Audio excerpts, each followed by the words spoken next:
जैसे जैसे चुनाव नजदीक आ रहा है, सरगर्मियां तेज होती जा रही है और प्रत्याशियों में बेचैनी सी हुई है।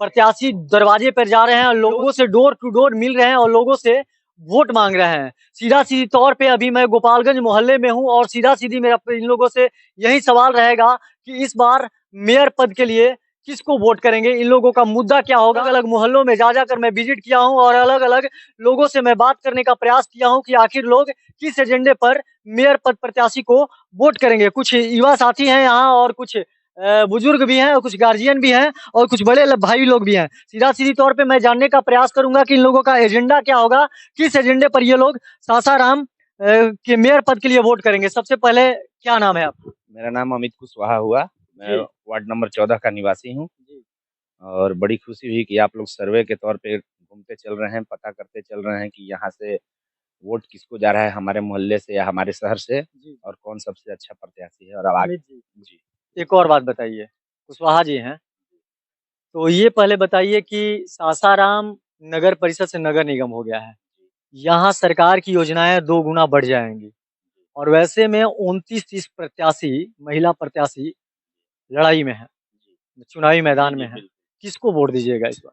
देखिए, और मुद्दा क्या होगा? देखिए मुद्दा नहीं, सबसे पहले मैं जनता को या फिर आप लोगों के समक्ष अपनी बात को यही रखूंगा। ये पहले नगर पालिका था, अभी तो नगर निगम हुआ। नगर निगम होने के पश्चात हमारा वार्ड नंबर 6 और 7 को मिला के वार्ड नंबर 14 का गठन किया गया, जिसमें एक बार चुनाव होने की प्रक्रिया शुरू हुई, चुनाव स्थगित भी हुआ। लेकिन यहाँ यही देखा जा रहा है कि जब यहाँ का मेयर का सेट महिलाओं के लिए सुरक्षित किया जनरल के लिए, तो बहुत सारे लोगों ने यहाँ से नॉमिनेशन किया। लेकिन जनता को इसमें फर्क करना है कि मेयर का जो कुर्सी है वो बहुत वजनदार कुर्सी होता है, लोगों के मुद्दे को सुलझाने का, और जुझारू लोगों के लिए ही वो कुर्सी होता है। तो जैसा कि प्रत्याशी बहुत सारे खड़े हैं, लेकिन हमारा जो ये वार्ड है, इसके यहाँ 100% लिटरेसी रेट है, साक्षरता दर 100% है। और यहाँ का जो मुद्दा है वो ये नहीं है कि आप गली बनाएंगे नली बनाएंगे कि नहीं। सबसे पहला मुद्दा यही है कि यहाँ से हमारा जो भी मेयर का प्रत्याशी हो वो सबसे शिक्षित, कर्मठ, जुझारू हो। जिसमें कि अभी हमारे दरवाजे पे थोड़ी देर पहले हम लोग तो नहीं जानते थे कि कौन कौन से लोग खड़े हैं, लेकिन अभी एक लालगंज से कोई आई थी, डॉक्टर बैजयंती कुमारी, जो कि एमए पीएचडी थी। तो उनको हम इसलिए बोलना चाहूंगा कि लोगों तक ये मैसेज पहुंचे कि बैजयंती कुमारी जो प्रत्याशी हैं वो एमए पीएचडी हैं, और बाकी बहुत से प्रत्याशी आए, लेकिन अभी हमारे नजर में वो तो मेरा वोट किसी और को चला गया होता।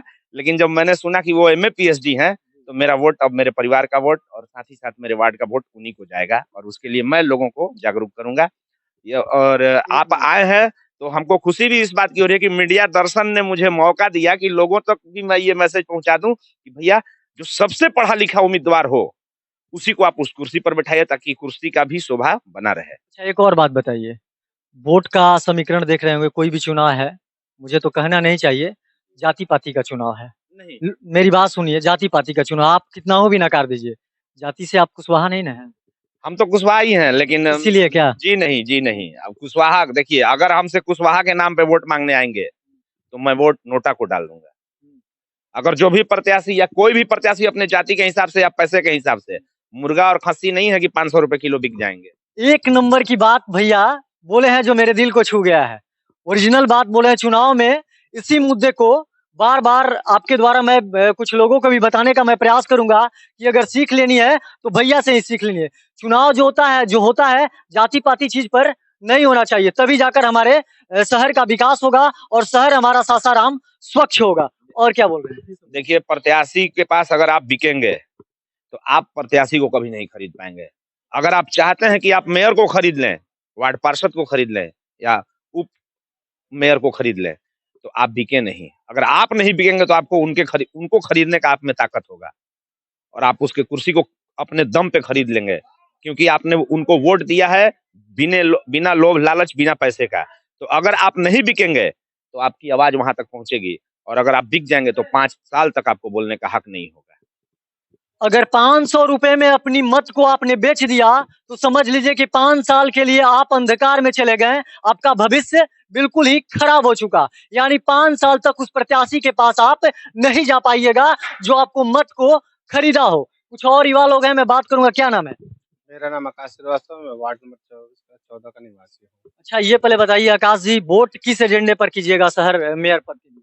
वोट एजेंडा बाद में है और जाति-पाति बाद में है। पहले नंबर सबसे पहले देखना है कि हमारे मेयर पद के लिए सबसे शिक्षित, जुझारू उम्मीदवार कौन-सा है, जो कि जाकर जिला में हर पदाधिकारी से बात करने के सक्षम रख सकता है। हर एजेंडे पे अपने वार्ड, अपने कोई भी नगर का जो भी प्रत्याशी है, उसकी समस्या को जिला पदाधिकारी के साथ समक्ष रखने के लिए या नगर पालिका समक्ष में रखने के लिए बात करने की ओहदा रखता हो। उस एजेंडा पे हम लोग मेयर पद को चुनने वाले हैं इस बार। सीधा-सीधी तौर पे आपका एजेंडा ये रहेगा कि मेयर प्रत्याशी जो भी हो शिक्षित हों। मगर वैसे में काफ़ी धुरंधर यहाँ इस फील्ड में उतरे हुए हैं। लगभग 29-30 लोग हैं। किस तरह से लगता है कि बहुत सारे लोग अपने बल का भी प्रयोग कर रहे हैं, अपनी धन का भी प्रयोग कर रहे हैं इस चुनाव में? किससे निपटा जाएगा? किसको लोग वोट करेंगे? कौन होगा मेयर? देखिए, बल और धन से सबसे बड़ा समीकरण होता है वोट का एजेंडा। अगर हम शिक्षित परिवार को या शिक्षित उम्मीदवार को वोट करते हैं, तो उसके लिए हम लोग 5 साल विकास की ओर कदम रखते हैं। अगर हम लोग वही किसी जाति, धर्म विशेष को लोग अगर करके हैं और वोट देते हैं, तो उससे हम लोग 5 साल और पीछे जाने वाले हैं। इससे हम लोग सभी वार्ड से अपील कर रहे हैं, चाहे सभी वार्ड के नगर मतलब जो भी है वोटधारी, उनसे अपील करेंगे कि आप एक शिक्षित और जुझारू उम्मीदवार को चुनें, ताकि आपके लिए वो लड़कर अपने पदाधिकारी से, अपने मंत्री से बात करके आपको 5 साल के लिए विकास की ओर पे दौड़ाए। ऐसी कोई महिला प्रत्याशी आपके नज़र में है? ऐसी महिला प्रत्याशी में एक ही है हम लोग की नज़र में, वैजयंती कुमारी, लालगंज से निवासी, टेबल लैंप छाप पे, जो कि पीएचडी की हुई हैं और उनका ओहदा ये भी है कि किसी भी जुझारू डीएम हो या कोई भी मतलब जो भी पदाधिकारी हो उनसे बात। मेरा का नाम ये है कि सिर्फ सासाराम को ही नहीं देखा जाए, यहाँ से एक पूरे राज्य को नहीं पूरे देश को मैसेज दिया जाए कि राजनीति में अब वही प्रतिद्वंदी है जो सबसे पढ़ा लिखा है। और जाति-पाति नहीं होना चाहिए। जाति-पाति धर्म कुछ होता ही नहीं है यार। नंगे आए थे नंगे जाएंगे, नंगे आए थे नंगे जाएंगे। लेकिन आपकी मुट्ठी खाक की और खुल गई तो खाक की। बहुत प्रसाद चौधरी, अच्छा, चौधरी जी कहाँ घर बार और? गोपालगंज सासाराम। अच्छा, ये मोहल्ला के निवासी बनी है? जी, गोपालगंज सासाराम। वोट कहाँ देवे के बा? वोट कहाँ देवे के बा? वोट अब अमित बाबू के कहनाम के मुताबिक मैं सब समर्थन करता हूँ। जो बात कहे वो सब सही कहे, मतलब ये अमित बाबू का जो कहे मतलब उसी पर सब वोट सही देना बात है। हाँ, वही पर वोट दिया जाए। बजंती देवी जिंदाबाद जिंदाबाद। मतलब अभी बजंती देवी रखने लगे हैं। हाँ, क्या उनमें खासियत है कि आप खासियत अमित बाबू बोले है, खासियत हम सुन ले। अब उतना हम पढ़े लिखे नहीं है, आपको सब बात कर सके। जय हिंद, जय भारत। जैसे कि अभी आपने सुना, सीधा सीधी तौर पे इस मोहल्ले के कुछ लोग हैं, इन लोगों का कहना है कि वोट हम लोग करेंगे और शिक्षा के नाम पर ही वोट करेंगे। चुनाव के लगभग 3 दिन बचे हुए हैं और ऐसे में जितने भी मेयर प्रत्याशी हैं, डोर टू डोर जा रही हैं और लोगों से मिल रही हैं और लोगों से जनसंपर्क कर रही हैं और अलग-अलग एजेंडा बताकर वो चुनाव प्रचार प्रसार अपना कर रही हैं और चुनाव जीतने की तैयारी भी कर रही है। कुछ लोग हैं, आइए उनसे भी बात करते हैं। लगातार मेरे चैनल के माध्यम से दिखाया जा रहा है और लगातार मैं अलग अलग मोहल्ले में जाकर मैं ये दिखा रहा हूँ कि नगर निगम मेयर पद के लिए इस बार लोग किसको वोट करेंगे। खास तौर पे यहाँ पे महिला हैं, इन्हीं लोगों से मैं बात करूंगा कि किस मुद्दे पर इस बार मेयर प्रत्याशी को वोट करेंगी, जो कि लगातार अभी 2-3 दिन समय रह गया। क्या नाम है आपका? नाम बताइए। मेरा नाम है प्रतिमा कुमारी जी। मैं गोपालगंज मोहल्ले से बिलोंग्स करती हूँ जी।